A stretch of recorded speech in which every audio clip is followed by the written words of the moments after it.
reconnaissons sur le fondement de l'article 126 du statut de Rome, comment le traité entre en vigueur, il fallait 60 ratifications, etc. Il fallait, ou il faut d'ailleurs, que nous revenions dans le cadre du droit national interne, déterminer ou présenter comment un traité ou accords internationaux entre en vigueur dans notre pays, dans notre droit positif. Là, la question est réglée par la Constitution. Je disais la Constitution de 1990. Je ne lis pas l'article pour nous épargner. En substance, le texte prévoit que, une fois que le traité est signé, ratifié et publié, il entre dans le cadre du droit interne. C'est fini. Donc c'est réglé. Le second texte qui règle l'entrée en vigueur des instruments juridiques internationaux, c'est le Code civil, en son article 9, et qui a défini, qui a posé la hiérarchie des normes jusqu'à arriver à la décision régionale. C'est le Code civil de 1983. Et le législateur de 2019, en adoptant le Code civil du 4 juillet de la même année, c'est le même article, mais en son alinéa 6, qui prévoit la hiérarchie des normes. Et quand on vérifie, on contrôle, on voit que les traités sont au-dessus, en haut, alors, pour le citoyen ordinaire, des lois ordinaires. Donc, le statut de Rome est au-dessus du code pénal, quel que soit le point. Donc, la question d'entrer en vigueur, elle est réglée. Ce qui fait que les constitutions qui se sont suivies, qui ont été adoptées, la constitution de 2010, de 2020, ont adopté la même position. La même position. Mais ce n'est pas ça que j'ai visé. Mais il faut rappeler, c'est l'histoire de notre droit. Et récemment, avec la charte de la transition, nous sommes dans la transition. Du 27 septembre 2021, c'est encore la même position. Vous savez, quand il y a coup d'État, comme nous l'avons connu toujours, souhaitons que ça s'arrête maintenant. Les militaires, il y a des textes qu'ils ne touchent pas, ils n'ont jamais touché au code civil. Ils n'ont jamais touché au code pénal, ils suspendent la Constitution. Mais nous, nous vivons. Le CMRN a suspendu la Constitution pendant 7 ans, mais nous avons vécu, on a travaillé. Donc les lois de fond ordinaires, communs, demeurent et restent, sont applicables. Mais quand même, dans le cadre du droit international, la charte qui commande tous les traités, c'est la charte des Nations Unies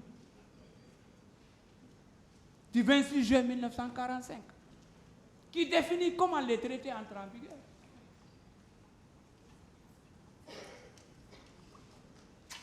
En son article 110, alinéa 3, en son article 110, alinéa 3,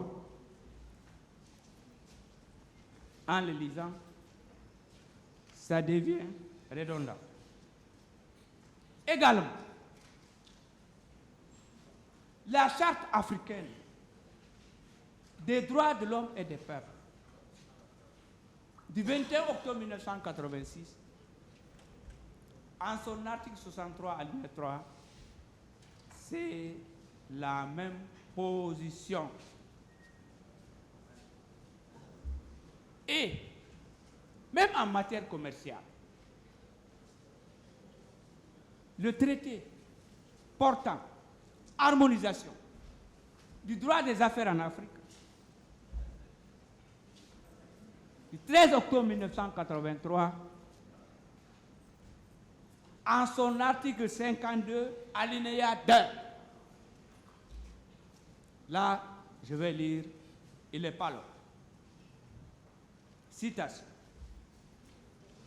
Le présent traité est soumis à la ratification des États signataires conformément à leur procédure constitutionnelle.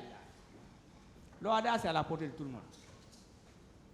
Donc, c'est pour vous dire que l'article 79 de la Constitution du 23 décembre 1990, c'est ça le fondement de la ratification.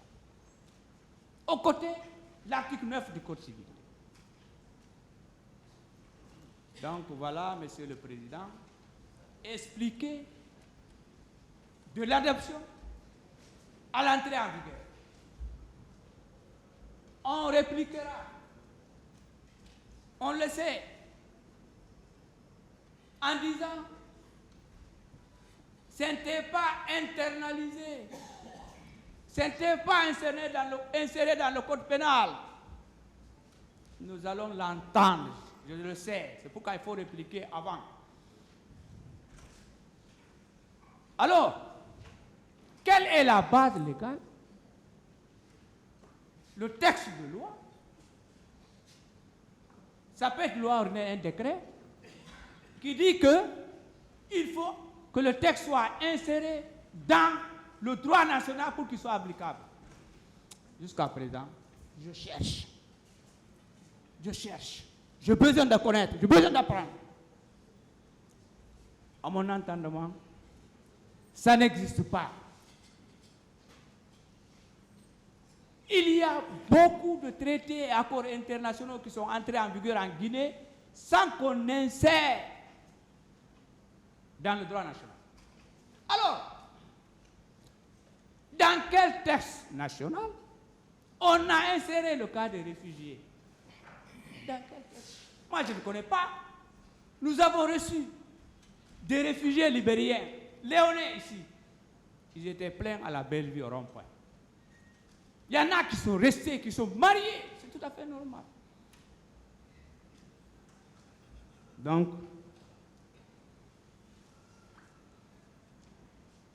c'est pour dire internalisation, insertion. Ça, je mets ça entre guillemets.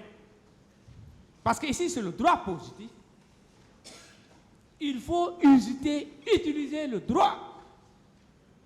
À défaut, on est dans le néant et nous ne devons pas être dans le néant avec ces crimes aussi graves. Nous ne devons pas être dans ça avec leur liberté aussi. On ne doit pas jouer, moi personnellement. Voilà la question d'entrée en vigueur du traité. Maintenant, la question qui suit, c'est du bien fondé de la requalification de crime ordinaire en crime contre l'humanité. Je voudrais ici expliquer comment le tribunal, s'il souhaite requalifier, moi, à mon avis, c'est des moyens de droit, voire des moyens de fait, qui permettent au tribunal de requalifier ça de crime ordinaire en crime contre l'humanité. Dans l'histoire, ou pour l'histoire du droit, on a parlé de crime contre l'humanité avec le tribunal de Nuremberg.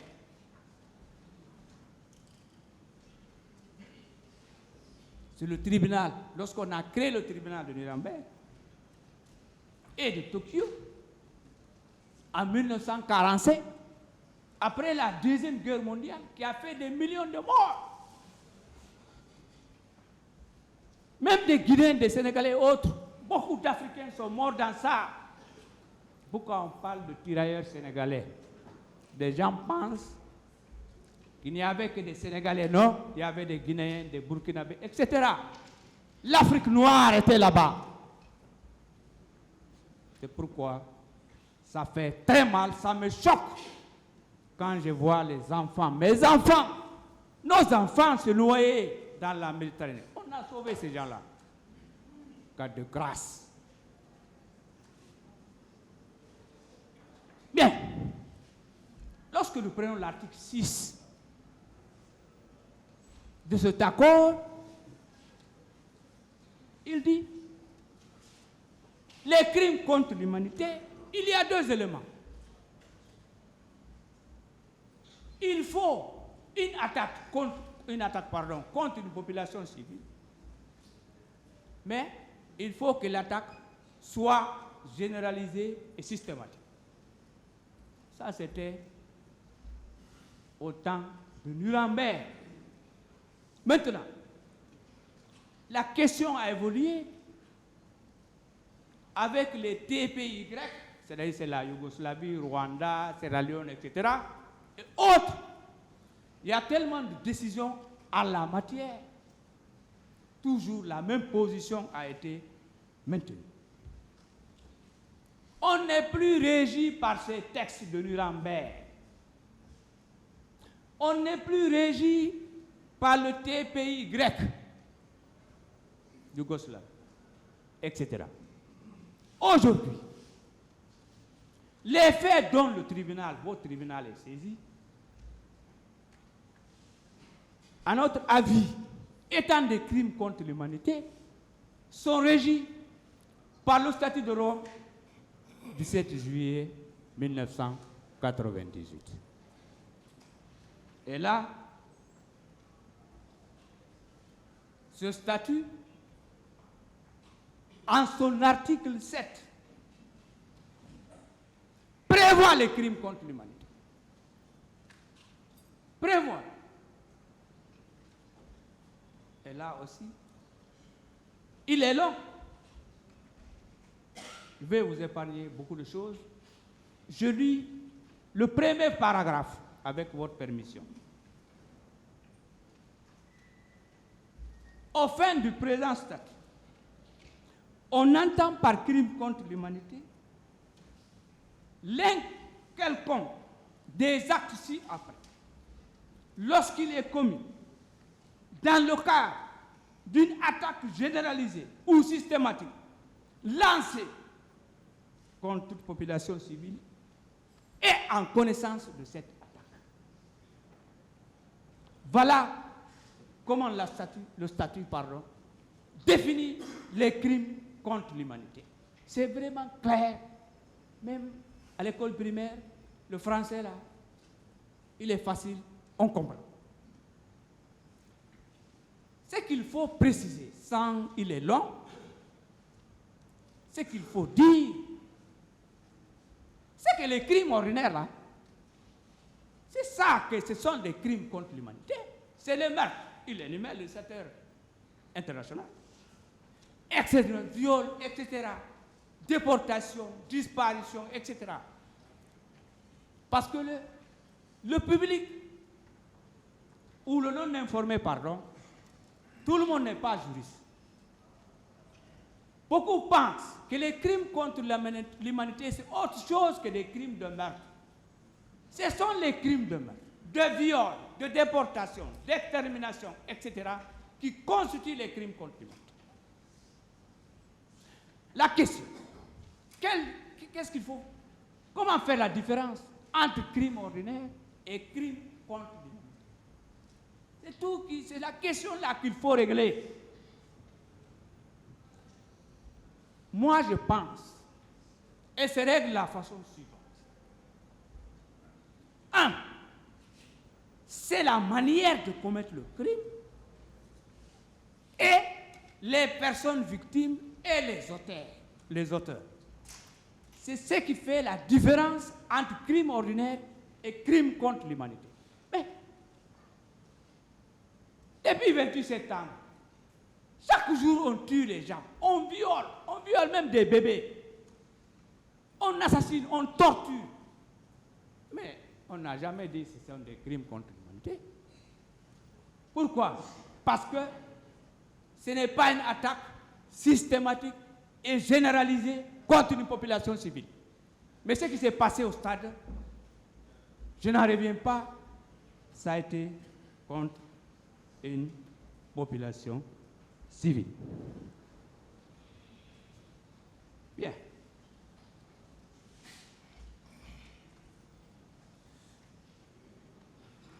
Monsieur le Président, Messieurs les assesseurs, je dis que l'article est long. Peut-être mes confrères de la partie civile vont lire tout l'article pour une économie de temps et de tout. Bien. Maintenant, il faut accuser par accuser ici. Il faut accuser, je dis par accuser, démontrer leur responsabilité et, à notre avis, prouver qu'effectivement, ils sont responsables de ce qui s'est passé pendant les événements du 28 septembre et les jours qui ont suivi. Là, j'ai tout simplement suivi l'ordre d'intervention des accusés. Ce n'est pas une discrimination. Je dis bien, j'ai suivi l'ordre d'intervention des accusés. Sauf erreur. On a commencé avec le colonel. Si je heurte votre grade, vous m'en excusez. Je peux oublier.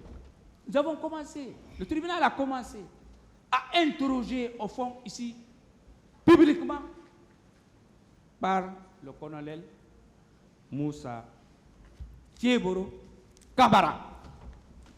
Avec lui.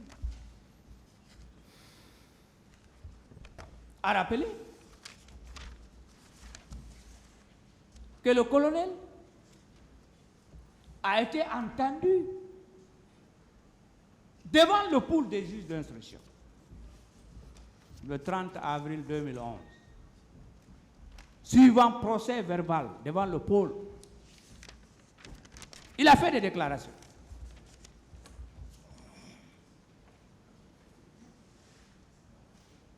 Mais il a été entendu aussi en audience publique.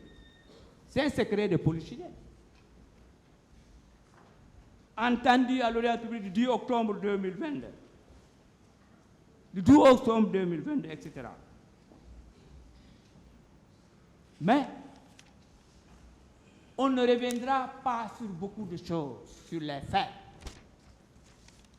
C'est qui est évident. Le colonel s'est rendu au stade. Il est parti au stade avec ses éléments. Il est entré au stade. La preuve, c'est quoi?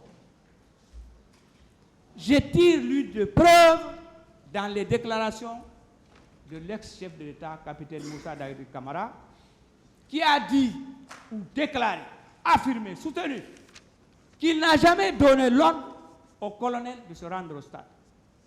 Pourquoi le colonel est parti au stade avec ses éléments armés?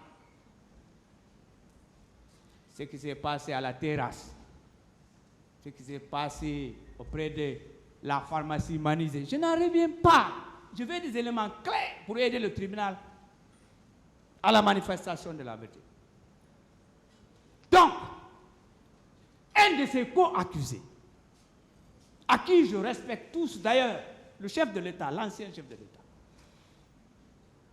a déclaré qu'il n'a jamais ordonné au colonel d'aller pour maintenir un ordre. Alors, pourquoi il est parti là-bas? Pourquoi il est parti? Il y a eu des morts, il y a eu des viols, il y a eu des blessés, il y a eu des tortures. Pourquoi? Oui. Monsieur le colonel et le commandant Toumba, ils s'abritent derrière quoi? Ils s'abritent derrière quoi? Je vous aime, je vous respecte. Ils s'abritent sur quoi? On était parti pour sauver les leaders. Pour celui qui connaît le stade, j'ai suivi Bob Marley là-bas, je connais le stade. J'ai reçu Abdou Diouf là-bas, je connais le stade. Bien. Alors, pourquoi ils n'ont pas arrêté le massacre? Ils ont traversé la pelouse. Prétexte, alibi, on est venu sauver les leaders.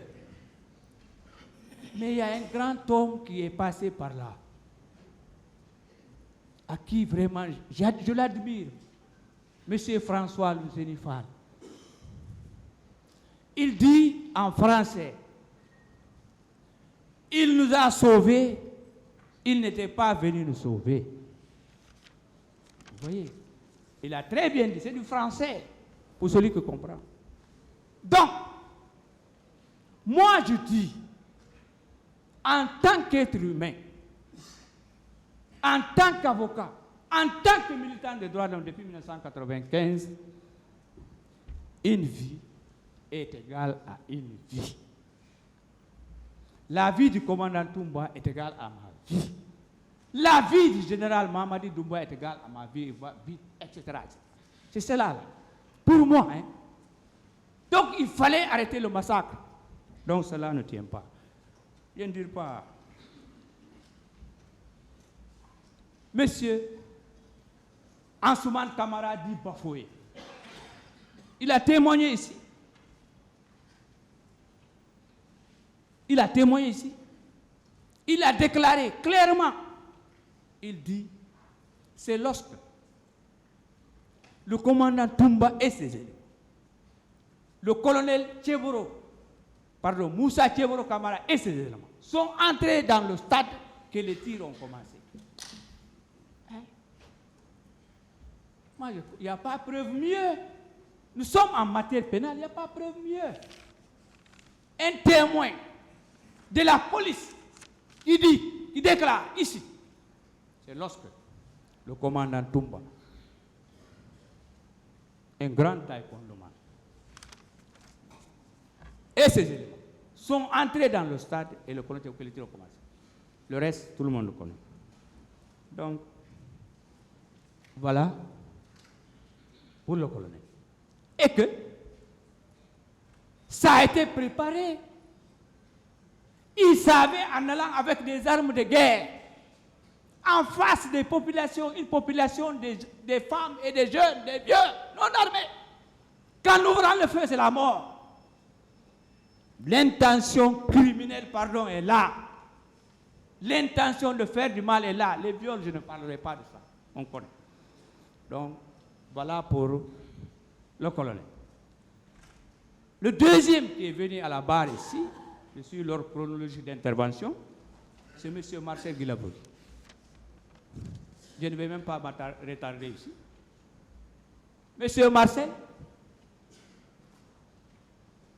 qui a été entendu sous commission rogatoire en 2010, le 26 mai, qui a été entendu le 3 novembre devant le pôle des juges d'instruction, et qui a été entendu devant la juridiction de jugement le 12 octobre 2022, et aussi en juillet 2023, à date 10, 11, 12, 17, 18 juillet 2023. Qu'est-ce qu'il faut retenir pour M. Marcel Guilabou? Je vous souhaite la paix.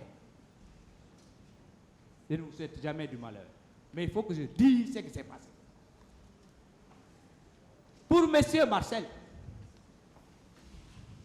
pour l'épingler, pour le déclarer coupable de ces crimes contre l'humanité, là, il y a 2 éléments seulement. Lors de la première audience, j'étais malade, j'étais couché. Il a nié qui n'était pas au stade.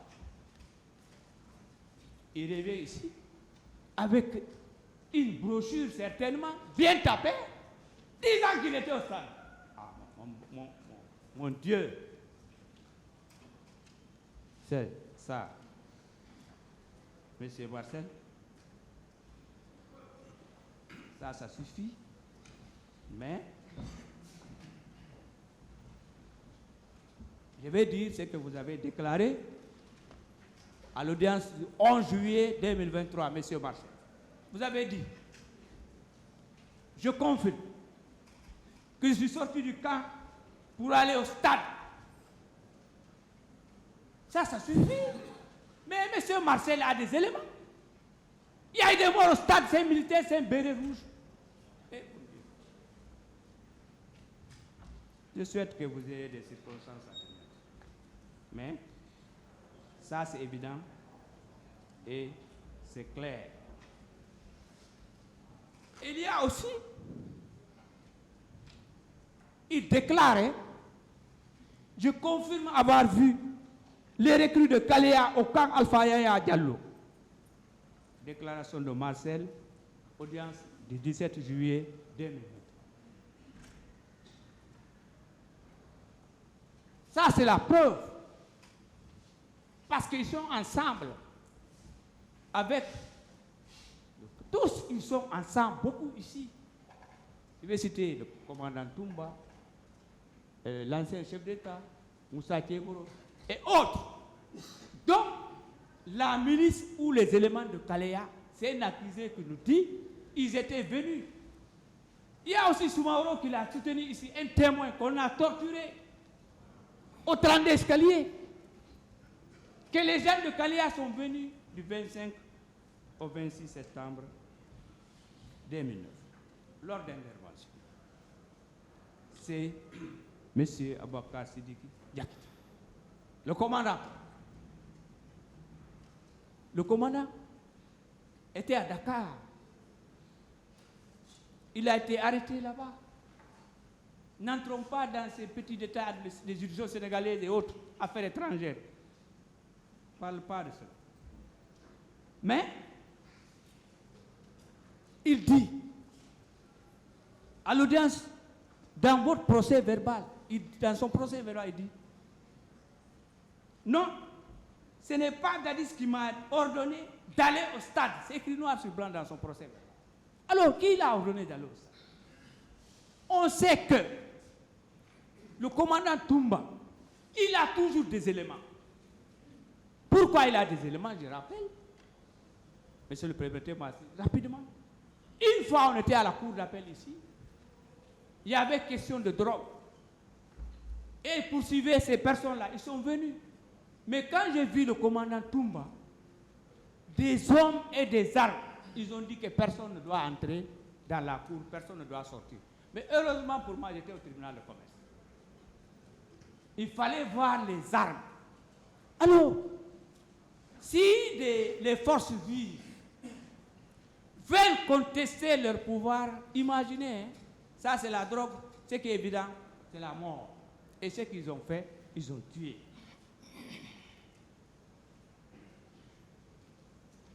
Le témoin, Ansouman Kamara Bafoué, aussi a dit que c'est lorsque le commandant Toumba est entré au stade, avec ces éléments, que les tirs ont commencé. Maintenant, récemment, à l'audience du 7 avril 2024, Monsieur le Président, donc ça c'est récent, pendant l'audience de confrontation, qu'est-ce qu'il déclare, Monsieur Toumba? Il dit, l'armée c'est un nom commun. Je comprends ce français. Il dit, lorsqu'un militaire se rend coupable d'un fait, c'est toute l'armée. Ça, vous l'avez déclaré. J'ai noté et c'est enregistré. C'est vérifiable. Alors, lorsque l'armée, des gendarmes, des milices de Kaléa ouvrent le feu vers 11 h dans un stade où il y a beaucoup de gens, ça c'est une population civile. Donc, sans compter, il y a beaucoup de témoignages. Je viens pour messieurs C.C. Raphaël Haba.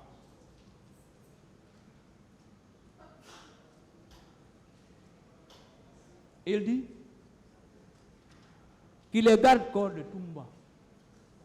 Il dit, le 7 novembre 2022, il a déclaré, je suis garde-corps de Toumba. C'est enregistré.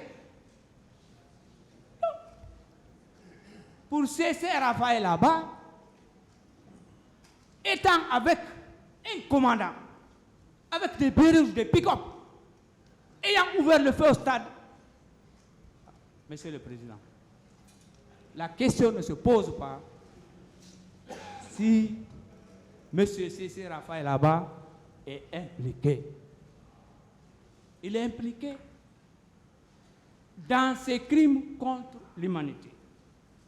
Après, il y a le ministre de la Santé.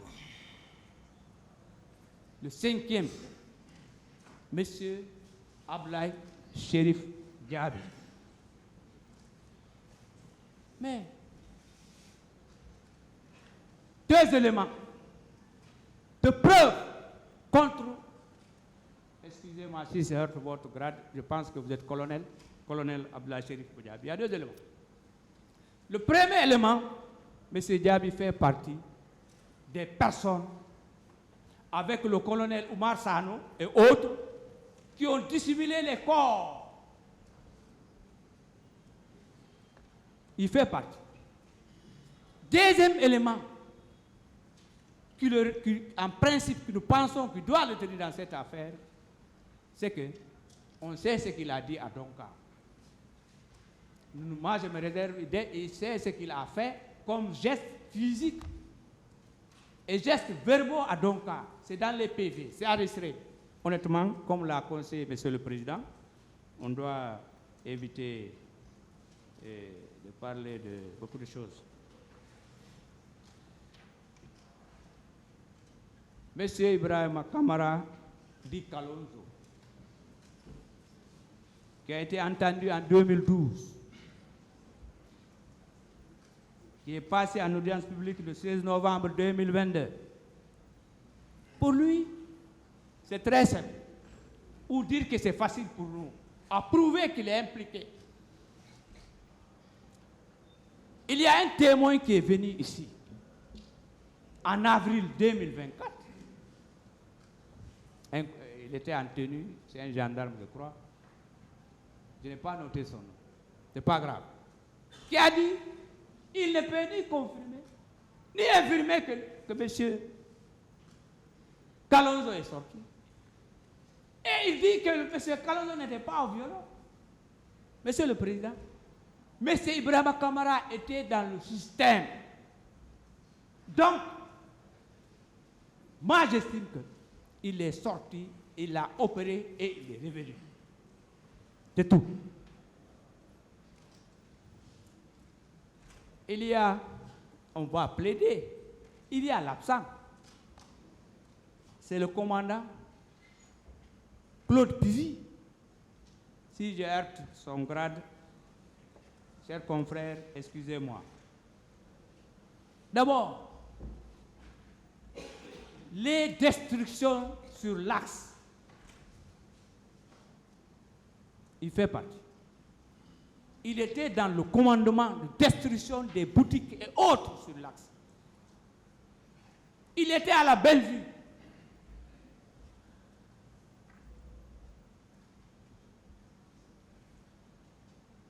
Il a participé à la répression dans les quartiers, dans les fiefs de l'opposition.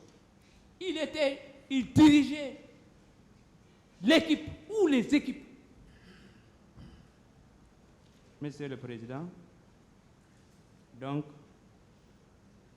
malheureusement, il n'est pas là, mais ce qu'il a déclaré dans son procès verbal, les témoignages des victimes, etc., c'est suffisant pour le retenir dans les liens de culpabilité de crime contre l'humanité. Parce que ce n'est pas parce qu'il est absent qu'on ne doit pas le juger. La loi est très claire. L'absent, l'évadé, je ne sais quoi, on le juge par contumace. Comme on est en matière criminelle. En matière délictuelle, hein, par défaut. Mais lui, c'est par contumace. Heureusement, il a été déjà entendu.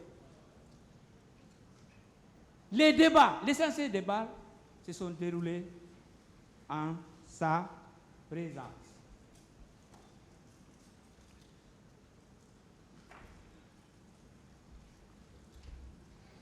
Bien.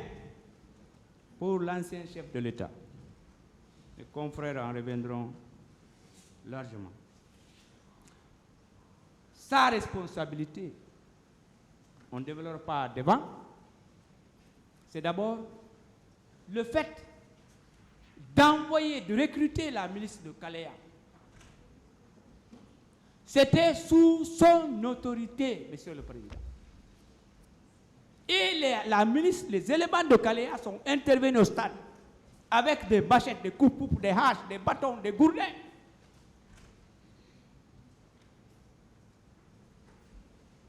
Il y a aussi, vous savez, quand c'est l'armée qui gère après un coup d'État, mais c'est le chef de l'État qui est responsable. Même aujourd'hui, et dans l'armée, et sur le plan civil, c'est le général Mamadi Doumbouya qui dirige, qui nous gouverne. Donc s'il y a des cas aussi graves, c'est eux qui doivent répondre.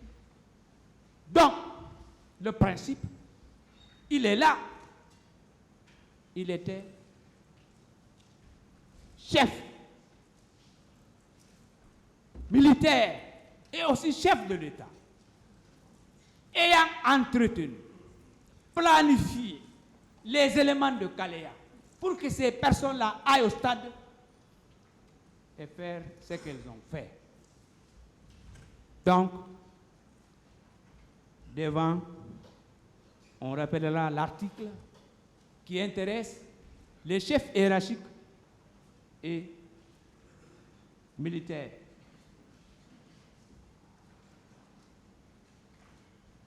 Avant d'aller, je rappelle aussi, à l'audience du 19 décembre 2020, le capitaine a déclaré ceci. À ma connaissance, il y a eu des tirs au stade parce qu'il y a eu des morts. Ça, c'est du capitaine. Hein. J'ai noté, ça, ce sont mes notes d'audience. Il dit, il y a eu des tirs au stade.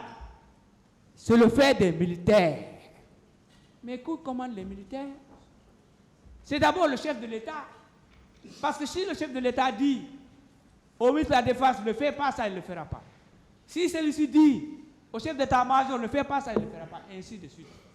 Selon l'échelle, la hiérarchie. C'est ça sa responsabilité. Et l'article qui l'intéresse, pour qu'il soit lié, je vais le rappeler un peu plus devant. Et il a même dit, insisté à l'audience du 21 décembre 2022, il n'a rien à cacher. Ce sont les militaires qui sont partis au stade. Ça, c'est à l'audience du 21 décembre 2022. Alors, si ce sont les militaires qui sont partis au stade, c'est avec des véhicules. Si c'est eux qui sont partis au stade, c'est d'ailleurs, il n'y a pas le conditionnel. Ils se sont préparés, on a planifié. On sait qu'en allant au stade avec des militaires, avec des armes létales, si on ouvre le feu, c'est la mort et il y a eu la mort. C'est le fait de l'armée. Qui a été tué? C'est la population civile. L'attaque a été systématique et généralisée avec des centaines de morts, etc. Donc voilà pour le 10e, c'est le colonel Blaise Goumou qui a entendu qui a été entendu, pardon, devant le pool des juges, le 2 mars 2015. Il a été entendu là. Il dit, à la page 2, je précise que notre service n'était pas là pour assurer le maintien d'ordre. Alors, si vous n'étiez pas chargé en ce moment, en 2009, du maintien d'ordre au stade, pourquoi vous êtes parti là-bas? Nous connaissons la loi qui régit le maintien a défini. Quand est-ce que l'armée doit intervenir, c'est par grade. Police, gendarmerie, après armée, après état de siège, etc.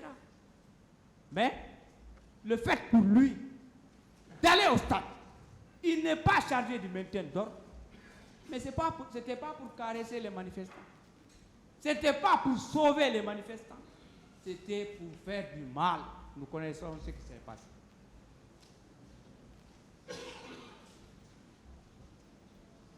Il dit, je dois souligner que je n'avais aucun intérêt à participer à un quelconque maintien d'ordre. Pourquoi vous êtes là-bas? Pourquoi il est là-bas, monsieur le Président? Donc, puis tous ces aspects, le colonel, ça c'était devant le pôle.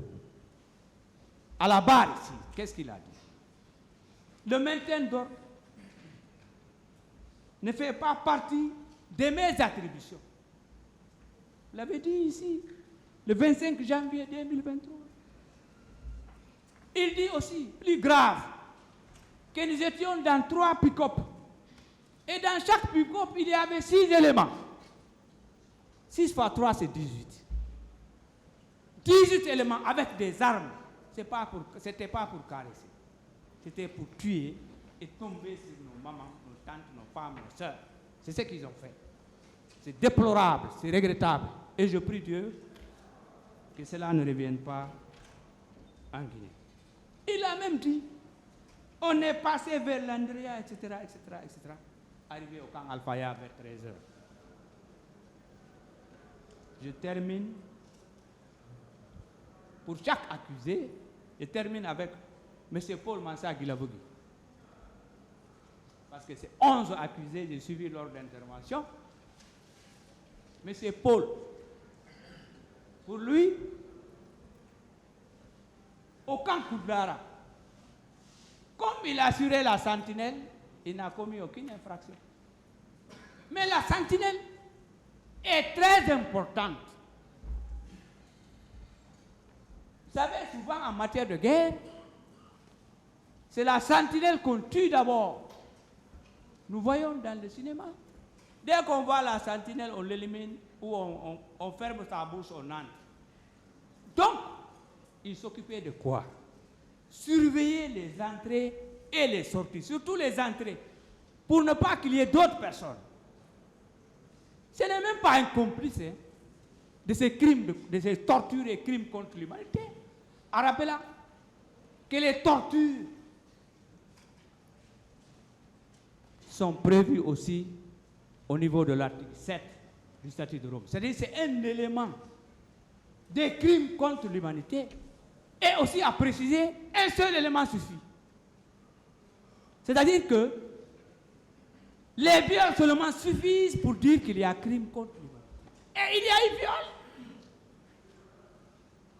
Il y a une femme qui est venue ici en audience publique.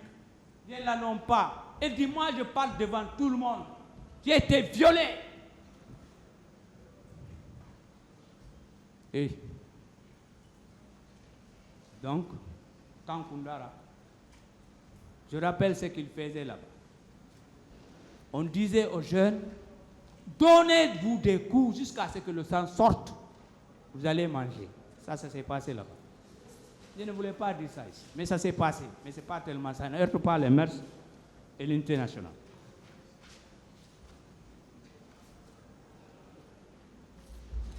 Il a même dit qu'il était au Kankundara à l'audience du 7 février 2023 comme complément d'effectif. Et il dit, j'assurais la sentinelle. Peu importe. C'est-à-dire, même si vous n'étiez pas dans l'armée, même si vous étiez venu de Sigiri ou de Maniana ou de Dabola ou de la Côte d'Ivoire, le fait de se retrouver là-bas, vous tombez sous le coup de la loi pénale. Ce n'est pas la nationalité qui importe en matière pénale. En matière pénale, c'est la personne. Il est clairement dit, au niveau de l'article 9 du Code civil 83 et 2019, que les lois de police et de sûreté obligent tous ceux qui vivent sur le territoire national.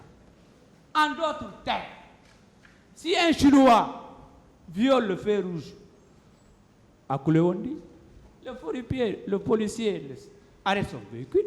Si un Guinéen, la même chose. Donc, peu importe la nationalité, M. Guilavogui, voilà. Bon, voilà pour les accusés. Maintenant, il faut revenir sur des questions de droit avant de présenter nos demandes des intérêts civils. Il y a également des témoins qui sont venus ici, que nous avons suivis. C'est comme M. Mamadi Souaoro, le 16 janvier 2024. Il a dit ce qu'il a subi au 32 escalier. Il s'est fait mort. Mais on a torturé les gens. Et c'est ce monsieur-là qui a dit ceci ce jour devant le tribunal. Le 24 et 25 septembre 2009, les gens de Kalia sont venus à Conakry. Ça, c'est beaucoup. Pour le cas des disparus, Monsieur le Président, le professeur Hassan Ba nous a dit ici, officiellement, qu'il y a une fosse au cimetière de Cameroun, environ peut-être 25 corps, peut-être au-delà. Ça a été découpé et jeté là-bas. C'est extrêmement grave. Le cas des disparus, c'est en partie réglé. Il y a eu Dr Siké, qui nous a parlé près de 800 blessés, etc. Tout ça, c'est pour vous dire que sur le plan des faits et des déclarations qui ont été faites et devant les juges d'instruction et devant la juridiction de jugement, nous estimons et nous sommes convaincus que ces personnes que vous avez devant vous, les 11 renvoyés, ce sont les présumés auteurs des crimes contre l'humanité qui ont été commis en 2019. Bien. Cela étant dit, il faut démontrer maintenant l'existence de la base légale des crimes contre l'humanité. Nous revenons sur le droit maintenant encore. Bien. Il a été invoqué par la défense ici le principe ni l'un crimen sine lege, ni la poena sine lege. Ils ont soutenu ce principe, mais ce principe n'est pas opportun ici. Ce principe n'est pas applicable. Au vu de quoi, Monsieur le Président? Au vu de l'article 11 du statut de Rome, qui n'est pas long, permettez-moi de le lire. La Cour n'a compétence qu'à l'égard des crimes relevant de sa compétence commis après l'entrée en vigueur du présent statut. Donc, que mes confrères savent déjà, mais je respecte leur rôle. J'étais là-bas, j'allais faire aussi plus que ça peut-être. Mais, ici, ce sont les principes. L'article 11 du statut dit les crimes commis avant, je ne suis pas compétent. La Cour n'est pas compétente. Et si la Cour n'est pas compétente, à contrario, la Cour est compétente, ainsi que les juridictions nationales, comme sont en train de la faire, la Guinée est en train de faire avec fierté, avec cette jeunesse. Les crimes du 28 septembre ont été commis après 2003.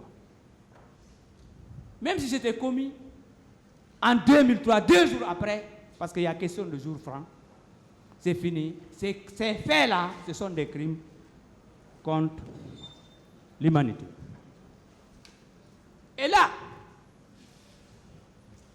comme c'est des crimes contre l'humanité, et comme prévoit le préambule en son point 10 et l'article 1,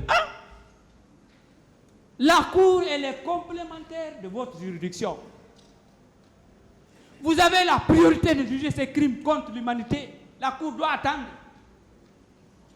Elle doit attendre, et d'ailleurs elle va attendre.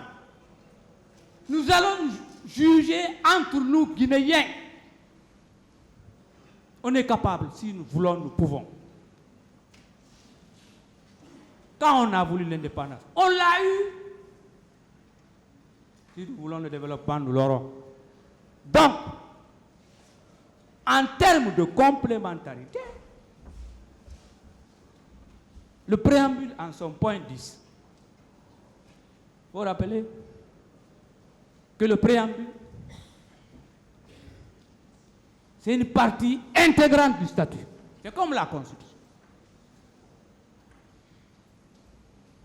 C'est le soubassement. Tout texte, il y a des visas, vu la Constitution. Donc le préambule est fondamental. En son point 10, dans le préambule, il dit, soulignant que la Cour pénale internationale, dont le présent statut porte création, est complémentaire des juridictions pénales nationales. C'est que vous, je le dis, j'assume, vous, brillants magistrats, jeunes magistrats, c'est ce que vous êtes en train de faire. Et l'article 1 renchérit, il est créé une Cour pénale internationale. On met entre guillemets la Cour en tant qu'institution permanente qui peut exercer sa compétence à l'égard des personnes pour les crimes les plus graves et à une portée internationale au sens du présent statut. Elle est complémentaire des juridictions pénales nationales. Donc la Cour pénale n'a rien à voir ici. Mais pour prouver que ce sont des crimes contre l'humanité, encore davantage, Monsieur le Président, Messieurs les assesseurs, depuis le 14 octobre 2009, le bureau du procureur a effectué plus de 20 missions en Guinée. Et la dernière, c'est en mars 2024, c'est récent. Pourquoi le bureau du procureur vient en Guinée?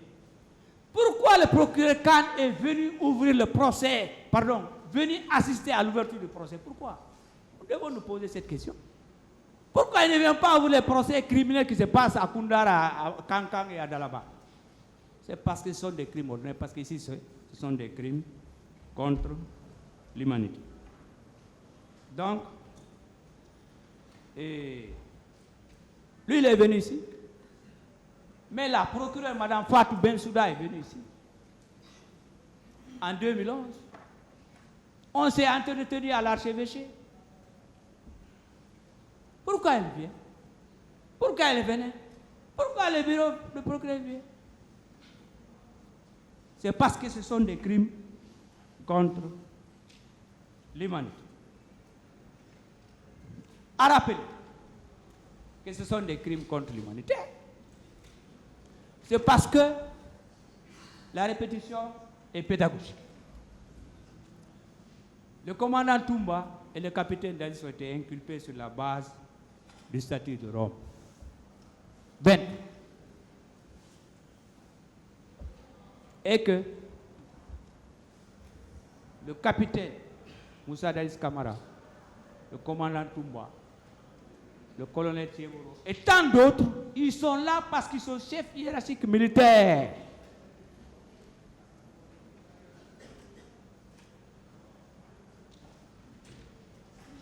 Et là, l'article 28 est long, je ne le lis pas. Aussi, pour justifier que ce sont des crimes contre l'humanité, Monsieur le Président. Quand il y a eu les massacres, il y a une commission internationale qui a été créée, qui a fait des enquêtes. Dans l'une de ses conclusions, il est clairement mentionné à la page 2, que les événements du 28 septembre, ce sont des crimes contre l'humanité. Ça, c'est pour vous justifier, pour que ces faits-là soient requalifiés. Le réquisitoire du 8 février 2010 de monsieur le procureur général, monsieur Mastrazi Fofana, que son âme repose en paix, a visé le rapport international d'enquête des Nations Unies, mais aussi il a visé le rapport national. C'est pour vous dire que c'est des crimes aussi graves. Pourquoi on a désigné des 3 juges? Il y a que un comité de pilotage a été mis en place en 2018 pour suivre ce procès.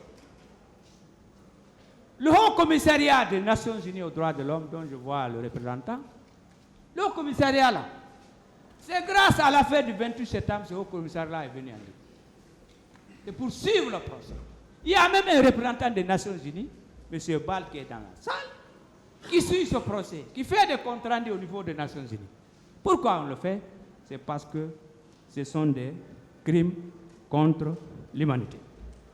Donc la question ou le principe no bis in idem ne s'applique pas ici. Une autre question de droit, parce que ça ils vont répliquer. Est-ce que la juridiction là est compétente pour requalifier les faits? Je dis oui. Oui. Pourquoi? Les juridictions d'instruction sont distinctes des juridictions de jugement. Ça, c'est un motif. Deuxièmement, les juridictions de jugement ont plus de pouvoir que les juridictions d'instruction. Je vais démontrer. Pourquoi?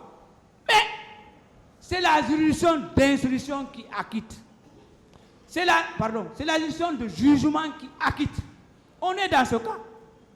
C'est la juridiction de jugement qui condamne. C'est la juridiction de jugement en matière intellectuelle qui relaxe. Donc, les juridictions se limitent à quoi? À dire j'estime ça, c'est des infractions. Donc, c'est vous qui avez le pouvoir. Ce sont des juridictions séparées. Parce que pour eux, on ne doit pas, la juridiction du jugement de CEA ne doit pas revenir requalifier les faits, non. Cette juridiction a plus de pouvoir que les juges. Parce que le juge d'instruction, il peut rendre un non-lieu, on fait appel, etc. Mais le juge d'instruction n'a jamais condamné quelqu'un. Peut décerner un mandat de dépôt, etc. Mais il ne peut pas condamner à une peine, il ne peut pas condamner à une amende, il ne peut pas condamner pour les réparations civiles. Pourquoi? Parce que la loi ne lui a pas conféré ses pouvoirs. C'est pour vous dire que vous êtes bien, bel et bien compétent.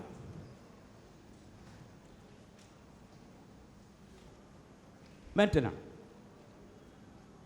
la question de rétroactivité. Elle se posera. Elle sera soulevée de l'autre côté. Non. Il n'y a pas ce principe-là ici. Pourquoi? Parce que Le statut de Rome est entré en vigueur avant les événements du 28 septembre 2009. Pourquoi? Le traité, je l'ai dit, c'est un traité complet. Il prévoit tout, les peines. Et les peines, il n'y a pas de peine de mort dans le traité. Donc la requalification est possible et la non-rétroactivité, ici, ce n'est pas possible. Les faits là, c'est le statut de Rome. Monsieur le Président, je vais terminer parce que pour éviter les redites au niveau de notre collectif, des deux collectifs, je voudrais demander deux choses. Premièrement, en ce qui concerne l'action publique, je dis bien en ce qui concerne l'action publique, je vous demande humblement, donc très respectueusement, messieurs les assesseurs, lorsque vous allez vous retirer pour délibérer, de retenir les 11 accusés dans les liens de culpabilité de crimes contre l'humanité. Et les textes de base, le fondement légal, je vais rappeler parce qu'il y a beaucoup à lire concernant les dispositions légales. Maintenant, sur l'action civile. Concernant nos clients, les femmes qui ont été victimes de tout ce que tout le monde entier connaît. Il ne faut pas rappeler ça. Ça donne l'attention. Ça vous rend hyper tendu. Je ne parlerai pas de ça. Je ne mettrai jamais le couteau dans la plaie. Je suis pour la réconciliation. Donc, nous vous prions aussi, très respectueusement, Monsieur le Président, de recevoir les partis civils et toutes les parties civiles en leur constitution de partis civils. Nous vous prions de les recevoir, messieurs les assesseurs.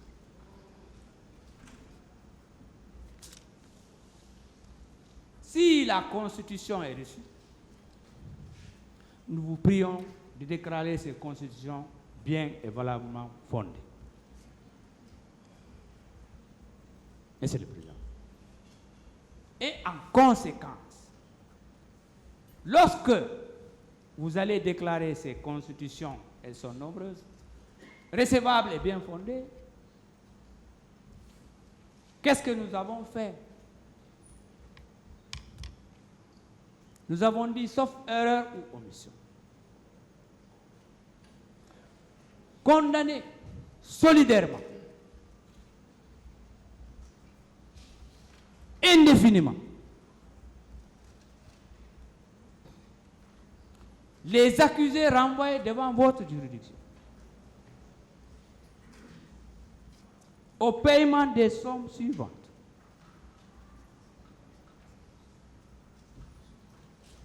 Et au compte et au nom des personnes suivantes.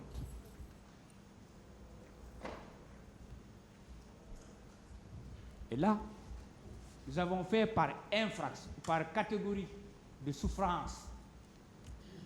Par catégorie de souffrance, la première catégorie nous avons pris pour les cas de mort et de disparus.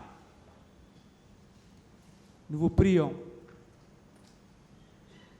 d'allouer, de condamner,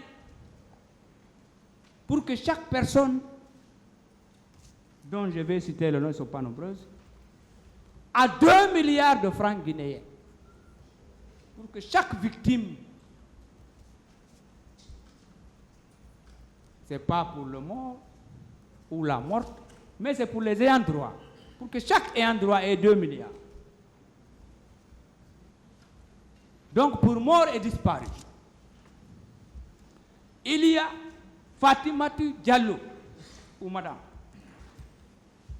Elhadji Nuhu Bari, Mamadou Bayloba, Safia Tissot, Mamadou Yaya Diallo, Mamoudou Bari, Abdelaman Bari, Kadiatou Bari, Tcherno Amidou Diallo, Ousmane Diallo. Ça, ce sont les cas de disparus et de morts que nous avons. Pour ces personnes-là, nous vous prions très respectueusement de leur allouer 2 milliards de francs guinéens. Chaque personne. Pour les cas de viol et exaction sexuelle, et tout ce qui est assimilé là, c'est un peu difficile de parler de viol. Ça fait mal. Pour ces cas de viol-là, nous sollicitons très respectueusement que votre auguste tribunal leur accorde pour chaque personne 1 milliard 500 millions de francs guinéens. 1 milliard 500 millions de francs guinéens. Il s'agit de Ami Diop, Maïmouna Sidibé, Mariama Bobo Ba, Fatoumata Bari. Pour ces personnes-là, elles sont 4 à notre niveau, en tout cas. Nous souhaitons quand même. Mais on ne peut pas réparer, c'est pour soulager. Quand on casse un œil de quelqu'un, on ne peut pas réparer, on peut vous donner de l'argent, mais on ne peut pas réparer une vie. Pour les cas de torture, une autre catégorie de souffrance, de torture, de séquestration, d'arrestation et de détention illégale. Pour les cas de torture, de séquestration, d'arrestation et de détention illégale, là aussi, nous sollicitons très respectueusement, Monsieur le Président, quand je vous regarde, j'ai envie de pleurer même. 1 milliard 500 millions. Il s'agit de Tcherno Mamadou Diallo,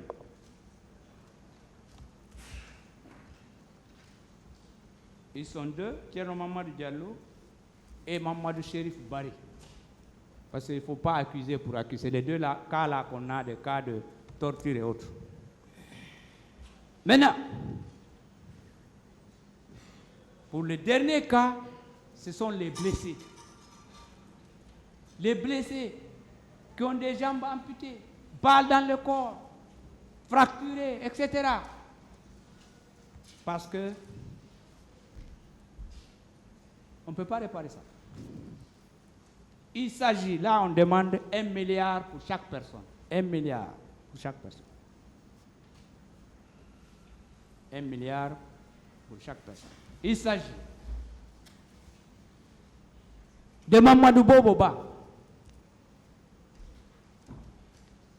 Elajnou Bari, Alpha Bakal Diallo, Mamadou Balde, Salimatou Bari, Fadima Bari, Mamadou Ba, Moussa Bella Bari, Tierno Madiso, Mamadou Sayo Diallo, Mamadou Bilal So, Adraman Diallo, Mamadou Aliou Balde, Mamoudou Balde, Ibrahima Khalil Ba, Moussa So, Malik Bari, Abdul Karim So, Tierno Suleiman Diallo, Abdul Qadir Diallo, Abdoulaye Bari, Tierno Abdul Malik Balde, Alpha Mahmoud Diallo, Tierno Abdul Matlabi Balde, Mamadou Talibé So, Boubacar Bari, Lamine So, Makissa Bangoura, Mamadou Chérif Bari, Tierno Mamadou Diallo, Ousmane Diallo et Amadou Ba.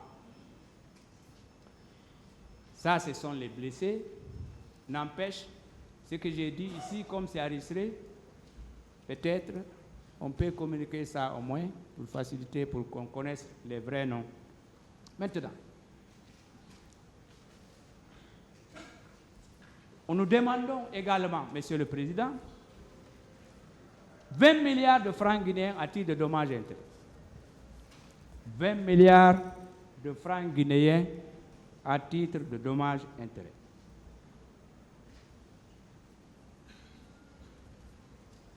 Ensuite, 1 million d'astreintes par jour de retard. 1 million d'astreintes par jour s'il y a une condamnation.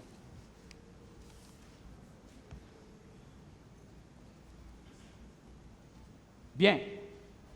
Nous vous prions aussi, c'est de droit, d'ordonner l'application des intérêts légaux moratoires. L'application des intérêts légaux moratoires. Et également, nous sollicitons l'exécution provisoire de la décision qui interviendra pour les intérêts civils en tout cas. Bien. Maintenant, toute ma plaidoirie, je vais citer les textes que j'ai utilisés, du statut de Rome jusqu'aux intérêts légaux, etc. Bien, c'est pourquoi toutes les demandes, tous les moyens de fait et de droit soulevés, présentés ici, Monsieur le Président, Messieurs les assesseurs, c'est sur la base du préambule, point 10, je parle du statut de Rome, les articles 1, 5, 7, 11, 15, 20, 24, 28, 77 et 126 du statut de Rome, 17 juillet 1998, portant création de la Cour pénale internationale. Ça, c'est le statut. L'article 9 du Code civil de 1983. L'article 9 du Code civil de 1983. Bien, maintenant pour le Code de procédure pénale. Pour le Code de procédure pénale, l'article 1, 4, 444, 442, 497, 502 et suivant, 535, alinéa 1, 2 et 3, 535, alinéa 1, 2 et 3. 556. Donc, pour le Code de procédure pénale, les preuves, tout ce que nous avons demandé, c'est la base. Maintenant, aussi, il y a le Code civil de 2019. Pour le Code civil de 2019, concernant l'astreinte, il y a les articles 12, 14 et suivants, c'est-à-dire 1214 et suivants. 1214 et suivants.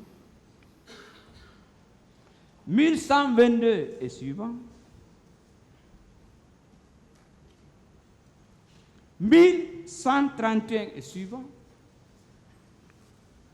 du Code civil du 4 juillet 2019. Ça, c'est le Code civil.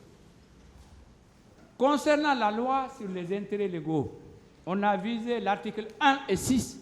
C'est une loi de 1992 pour les intérêts légaux moratoires.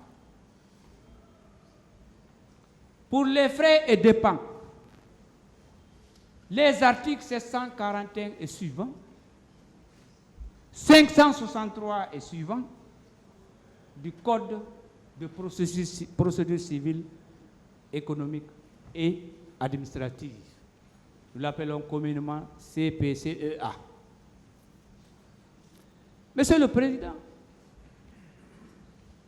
nous avons visé aussi l'article 1 du mémorandum du 28 septembre 2022, signé entre la République de Guinée et le bureau du procureur.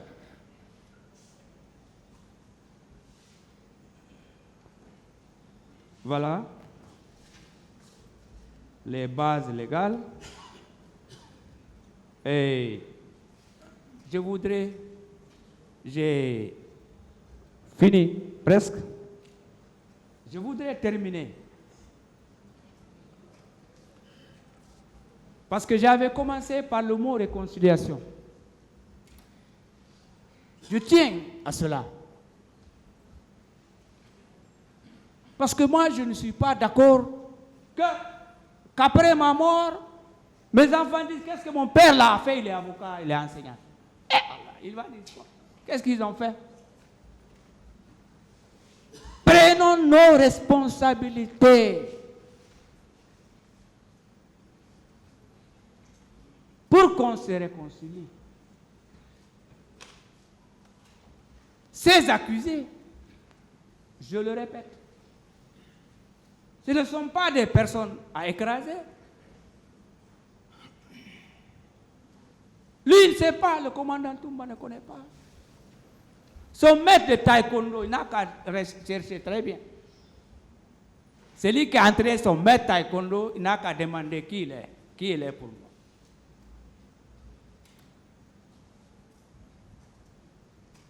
Sékou Kamara, le maître de Sékou Kamara. Hey. Donc, mais je fais mon travail d'avocat. Sékou Kounadi Traoré, maître de Sékou Kamara. Sékou Kamara, maître de Toumba Diatta. J'ai fait la salle, j'ai ceinture bleue.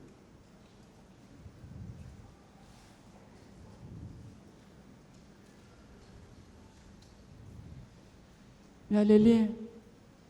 Celui qui a écrit que la Guinée est une famille, ne s'est pas trompé. Mais on refuse de le faire. Pour des petits intérêts de véhicules et de villas. Arrête. Nous devons arrêter cela.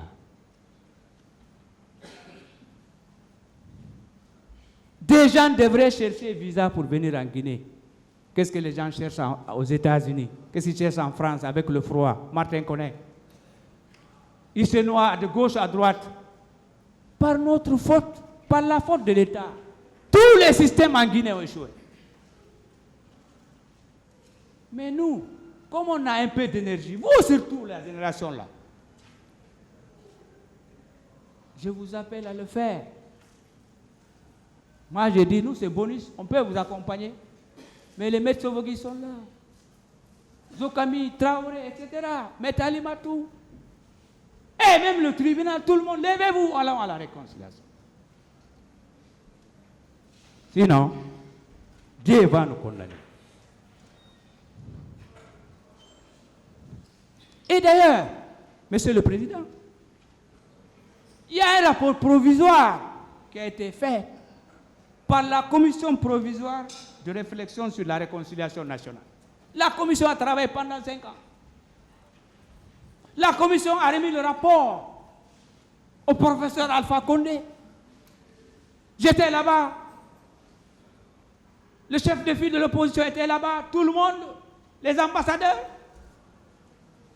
Mais on a fait une sorte de théâtre là. Les gens ont dit, ça là, le professeur va prendre ça, il va mettre les chocolats noirs, il va mettre dans le tiroir. Ils l'ont dit, hein.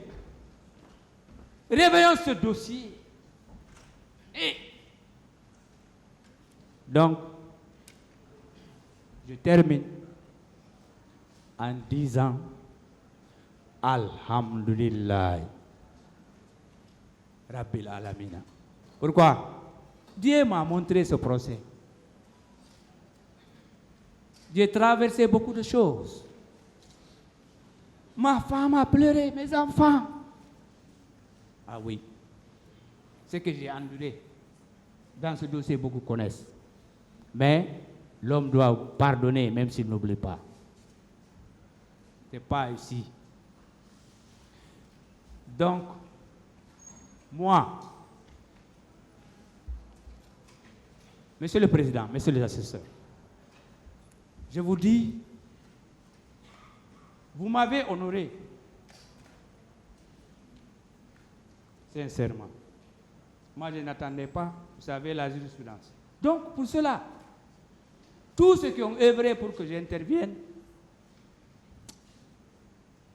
Vraiment, je vous remercie. Et je prie Dieu qu'il vous protège, qu'il protège la Guinée, que Dieu enlève Shaitan dans nos corps, dans nos esprits, dans nos cœurs. Je remercie les représentants du ministère public. Je remercie là-bas.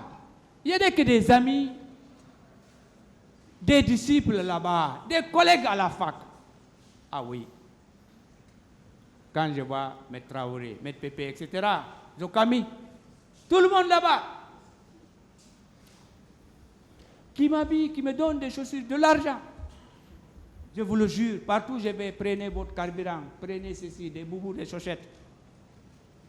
Je remercie aussi, nous aussi, le camp là, cette jeunesse aussi, mais les deux dames aussi, M. Alimatou, M. Kamara. Donc, si j'ai heurté la Guinée, si j'ai heurté le tribunal, si j'ai heurté le public, je m'excuse. Et j'ai fini. J'ai plaidé. Alhamdulillah, Rabbil Alamin. Merci. Maître Thierry Suleiman.